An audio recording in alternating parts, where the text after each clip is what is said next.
बिस्मिल्लाहिर्रहमानिर्रहीम। अस्सलाम वालेकुम। कैसे हैं प्यारे बहन भाइयों।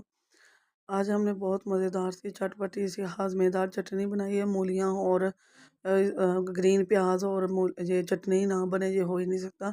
आप इसे एक बार बनाएंगे तो सालन को भूल जाएंगे। बहुत मज़े की चटपटी सी ये चटनी बनी है। इसे बनाने के लिए जो लवाजमात मैंने लिए हैं वो मैं आपको वीडियो में दिखा देती हूँ। इस ये देखें, मूली है, प्याज, टमाटर, लहसुन, अदरक, लहसुन है, ग्रीन प्याज है, मिर्ची हैं और इन्हें सारी चीज़ों को मैंने कूट लिया था दोरी में, हाथ दोरी में। इसे हमने पीसना नहीं, ग्राइंड नहीं करना, इसे हमने कूटना है। और इसकी मुकम्मल वीडियो मेरे चैनल पर अपलोड है, आप उसे सर्च करें और आपको मिल जाएगी। हमने हर चीज़ हाथ दोरी के अंदर जो है उसमें कूट लिया। ये देखिए, मैं मूली कूट के रख रही हूँ। आपने हाथ से ही कूटना है, इसे ग्राइंड नहीं करना। मुकम्मल वीडियो मेरे चैनल पर सर्च करें और आपको मिल जाएगी। बहुत मज़े की ये चटनी बनी थी। आप भी बनाएं और एंजॉय करें। अल्लाह हाफिज़।